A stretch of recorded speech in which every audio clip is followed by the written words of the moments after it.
Assalamualaikum warahmatullahi wabarakatuh. Hari ini kita sudah sampai di bab 2, yaitu tentang menerapkan akhlak terpuji kepada diri sendiri yang terdiri dari berilmu, kerja keras, kreatif, dan produktif.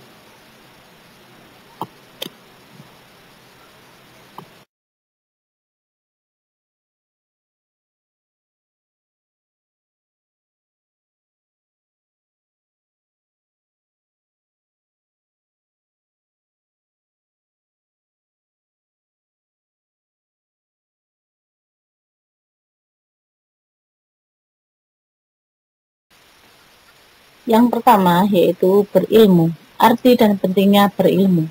Kata berilmu berasal dari bahasa Arab ilmun, yang berarti pengetahuan, kepandaian tentang sesuatu. Lawan kata ilmu ialah jahlun, yang berarti kebodohan, ketidaktahuan. Seorang dikatakan berilmu apabila memiliki kemampuan dalam bidang tertentu. Misal memiliki kemampuan tentang menggambar, memasak, dan sebagainya. Adapun dalil tentang berilmu banyak di dalam Al-Quran, di antaranya yaitu surat Al-Mujadalah ayat 11. Bismillahirrahmanirrahim. Yarfa'illahu alladhina amanu minkum walladhina utul ilma darajat. Artinya, Allah akan mengangkat derajat orang-orang yang beriman di antaramu dan orang-orang yang diberi ilmu pengetahuan beberapa derajat.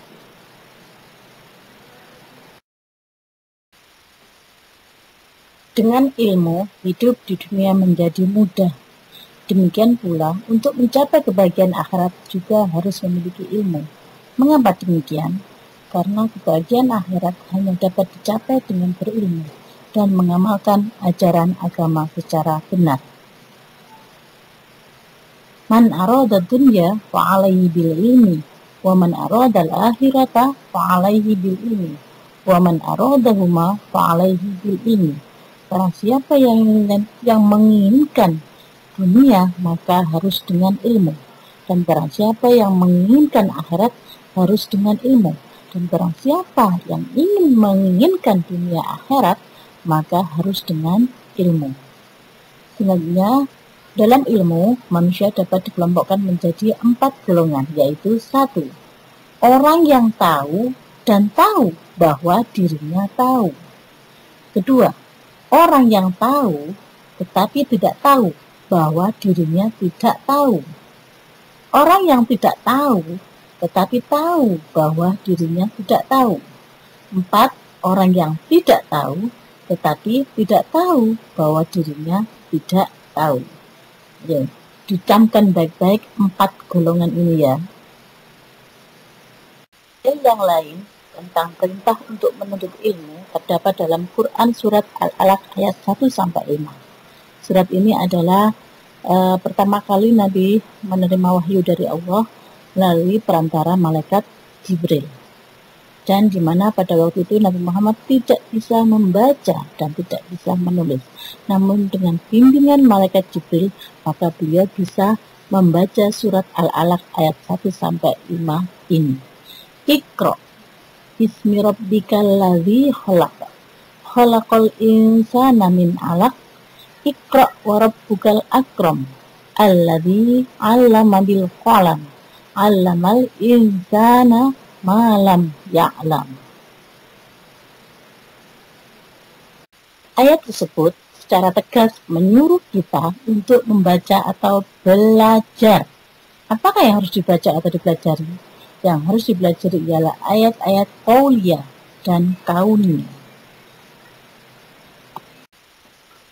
Qauliyah artinya perkataan, sabda atau firman. Mempelajari ayat-ayat qauliyah berarti mendalami apa yang telah difirmankan oleh Allah Subhanahu wa ta'ala. Belajar tentang ayat-ayat qauliyah ini juga bermaksud untuk mendapatkan petunjuk dari Allah Sallallahu alaihi wasallam ke jalan yang diridhoi oleh Allah Subhanahu wa ta'ala. Adapun ayat-ayat kauniyah artinya tanda-tanda kebesaran Allah Subhanahu wa ta'ala yang berupa keadaan alam, mempelajari ayat kauniyah hukumnya wajib mempelajari alam, walaupun tidak ada di bangku sekolah. Ilmu-ilmu yang berhubungan dengan mempelajari ilmu kauniyah antara lain ilmu geografi, ilmu fisika, ilmu biologi, dan ilmu matematika. Dengan mempelajari ilmu-ilmu tersebut, maka akan dapat memantapkan keimanan kita kepada Allah Subhanahu wa Ta'ala. Alhamdulillah, di sekolah ini kalian semua sudah mempelajari ilmu-ilmu atau ayat yang berhubungan dengan ayat-ayat kauniyah. Ilmu agama tidak diimbangi dengan ilmu pengetahuan, ibarat orang-orang yang pincang. Sebaliknya, ilmu pengetahuan yang tidak diimbangi ilmu agama seperti orang yang buta. Oleh sebab itu, ilmu agama dan ilmu pengetahuan harus dimiliki secara bersamaan.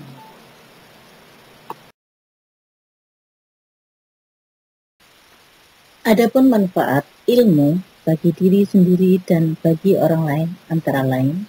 Yang pertama, manfaat ilmu bagi diri kita sendiri. 1. Memperoleh kepuasan batin karena mampu mengatasi persoalan yang dihadapi. Yang kedua, dapat mencapai taraf hidup yang lebih baik. 3. Dapat melaksanakan ajaran agama secara benar. 4. Menambah keimanan kepada Allah Subhanahu wa Ta'ala. Dan yang kelima, memperoleh pahala di sisi Allah Subhanahu wa Ta'ala. Yang terakhir, yang 6 adalah terangkat derajatnya. Sedangkan manfaat ilmu bagi orang lain, 1. Memberi jalan terang dalam memberikan petunjuk, pengarahan, dan nasihat. 2. Tempat orang bertanya dalam mengatasi masalah yang dihadapi. Yang ketiga, dapat membantu orang lain dalam menyelesaikan persoalannya. Itu adalah manfaat ilmu bagi kita, bagi dirimu sendiri, dan juga bagi orang lain. Yang jelas, orang yang berilmu akan lebih bermanfaat bagi orang lain daripada orang yang tidak punya ilmu. Kita merasa selalu dibutuhkan oleh orang lain. Adapun perilaku orang yang berilmu antara lain 1. Apabila kalian memperhatikan keadaan masyarakat, niscaya dapat diketahui perbedaan orang yang berilmu dibanding dengan orang yang tidak berilmu. Secara garis besar, sikap orang yang berilmu dan mencintai ilmu antara lain memiliki sangat untuk menguasai ilmu tentang hal-hal yang belum diketahui. Rajin mendatangi majelis-majelis ilmu, baik ilmu agama maupun ilmu umum. Kemudian selalu berusaha dengan maksimal untuk memperoleh ilmu pengetahuan. 5. Gemar bergaul dengan orang-orang yang berilmu. Dan 6. Selalu berhati-hati dalam ucapan dan perbuatan. Setelah berilmu, kita lanjutkan dengan akhlak terpuji lainnya, yaitu bekerja keras. Pengertiannya adalah kerja keras berarti bersungguh-sungguh, bersemangat tinggi dalam mengerjakan sesuatu, tekun dan ulet dalam menghadapi kendala dan kesulitan. Adapun dalil, nakli, perintah untuk kerja keras terdapat dalam surat Al-Insyirah ayat 7. Wa idza faraghta fansab. Maka apabila engkau telah selesai dari suatu urusan, tetaplah bekerja keras untuk urusan yang lain. Artinya, kalian kalau sudah melaksanakan tugas yang satu, tugas mata pelajaran yang satu sudah selesai, maka segera kerjakan tugas yang lain. Jangan menunda-nunda tugas itu. Jangan malas, jangan berpangku tangan. Tetap semangat dan tetap bersungguh-sungguh untuk mengerjakan tugas yang itu adalah ciri dari anak yang suka kerja keras. Selanjutnya dalil Quran surat Al-Jum'ah ayat 10 yang berbunyi, fa idza qudiyatis sholatu fantashiru fil ardi wabtaghu min fadlillahi wadhkurullaha katsiran la'allakum tuflihun. Apabila salat telah dilaksanakan, maka bertebaranlah kamu di bumi. Carilah karunia Allah dan ingatlah Allah banyak-banyak agar kamu beruntung. Nilai positif kerja keras. Adapun dampak positif dari bekerja keras antara lain sebagai berikut. 1. Terpuji dalam pandangan Allah karena telah mengikuti sunnah Rasulnya. 2. Terpuji dalam pandangan manusia Misalnya, ketika seseorang diserai tugas dan dapat menyelesaikan dengan baik. 3. Dapat diharapkan mencapai hasil yang maksimal sehingga lebih bersemangat. 4. Mencukupi kebutuhan hidup karena Allah telah menyediakan rahmat-Nya buat hamba yang mau berusaha dengan sungguh-sungguh. 5. Memperoleh kepercayaan dari semua manusia sehingga membuka peluang untuk memperoleh rezeki pada waktu yang akan datang. Biasakan diri bekerja keras. 1. Menyadarkan diri kita bahwa hasil dari jerih payah sendiri lebih terpuji dan mulia daripada menerima pemberian dari orang lain. 2. Islam memuji sikap kerja keras dan mencela meminta-minta kecuali sangat terpaksa.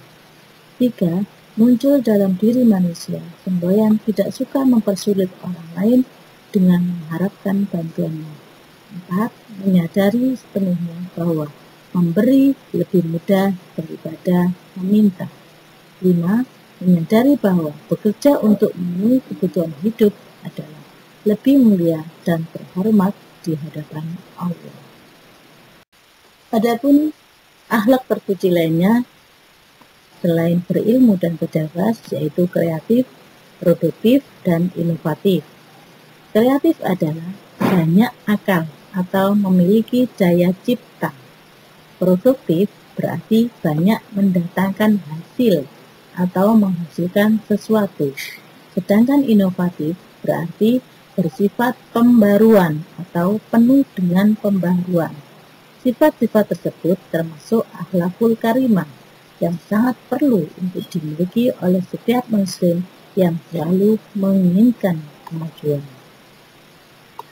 Dalil perlunya memiliki sifat kreatif, produktif, dan inovatif terdapat dalam Quran Surat Ar-Ra'd ayat 11. Innallaha la yughayyiru ma biqaumin hatta yughayyiru ma bi anfusihim. Sesungguhnya Allah tidak akan mengubah keadaan suatu kaum sebelum mereka mengubah keadaan diri mereka sendiri. Keuntungan atau dampak positif sikap kreatif, produktif, dan inovatif adalah 1. Dapat mengikuti perkembangan zaman sehingga karyanya diminati oleh orang banyak. 2. Memperoleh hasil yang cukup banyak dari kerjanya atau dari karyanya. 3. Tercukupinya kebutuhan hidup sehingga dapat hidup yang layak. 4. Kepuasan batin karena mampu menghasilkan sesuatu yang diminati oleh banyak orang. 5. Bertambah banyaknya hubungan persaudaraan sehingga hidup terasa lebih nyaman. Membiasakan diri bersikap kreatif, produktif, dan inovatif. 1. Selalu berusaha untuk menciptakan lapangan kerja baru sesuai dengan keahliannya. 2. Mengembangkan kemampuan yang dimiliki dengan modal yang ada. 3. Mengutamakan kualitas produk yang terjangkau oleh pasaran. 4. Bersikap terbuka untuk menerima saran dan kritik demi kemajuan usahanya. 5. Memperhatikan perkembangan ilmu pengetahuan dan teknologi. 6. Selalu mengadakan evaluasi hasil usahanya untuk mengetahui kekurangan dan kelebihan yang dicapai. 7. Memiliki tekad bahwa hari esok harus lebih baik daripada hari ini. 6. Mengisi waktu luang dengan banyak membuat perencanaan program yang akan dilaksanakan sehingga selalu mendapatkan kemajuan. 9. Rajin membaca dan belajar, serta berlatih sehingga selalu menemukan hal yang baru dan lebih baik. Penjelasan dari saya tentang akhlak terpuji yang terdiri dari berilmu, produktif, kreatif, inovatif. Sekarang dibuka tugas keterampilan di KI 4. Tugas individu. Yang pertama, tulislah Quran surat Al-Mujadalah ayat 11 beserta terjemahannya. 2. Jelaskan makna yang terkandung di dalam ayat tersebut. Tulis di buku tulis, kemudian hasilnya difoto dan diupload di e-learning. Selamat bekerja. Ingat, akhlak terpuji, kerja keras. Faida faragh tafan sob. Untuk tugas yang ini tentang KI 3, tugas pengetahuan, sebagai penugasan dikerjakan pertemuan minggu depan ya.